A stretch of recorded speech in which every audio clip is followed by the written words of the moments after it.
পরিমাণ মতো লবণ আর সাদা তেল 1 ডাবু।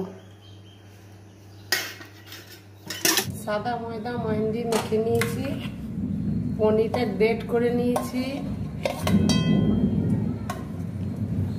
আর এইখানে মশলাগুলো দিয়েছি, পেঁয়াজ, লবণ, আদা কুচো, ধনে গুঁড়ো, জিরে গুঁড়ো, লঙ্কা গুঁড়ো, আর আছে আপনার গরম মশলা, কাঁচা লঙ্কা।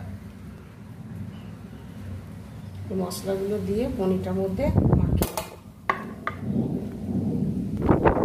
আমি পনির পরোটা করবো, তার জন্য এগুলো সব মাখিয়ে নিলাম। এবার পরোটাগুলো তৈরি করে নেব।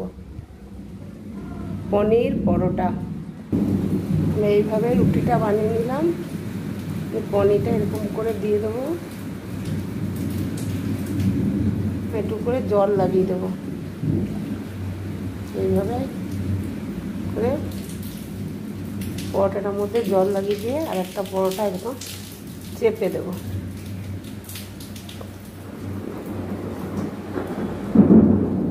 এইভাবে আমি করে নেব।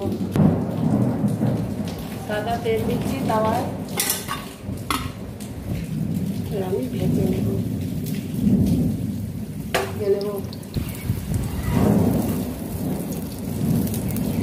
আমি এই যে এইভাবে নেব বন্ধুরা, দেখুন এইভাবে নেব, এইভাবে পুর ভরবো, পুর ভরে এইভাবে গুটিয়ে নেব।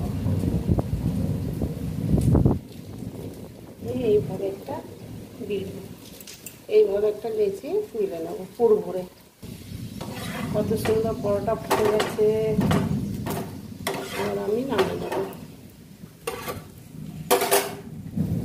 হ্যালো বন্ধুরা, আমার যদি এই পনির পরোটা পছন্দ হয়, আপনারা বাড়িতে করে খেয়ে বলবেন কেমন হয়েছে রেসিপিটা। তারপর একটি লাইক শেয়ার কমেন্ট করে দেন। ঠিক আছে, রেডি। গরম। হ্যালো বন্ধুরা, আমার পনির পরোটা রেডি।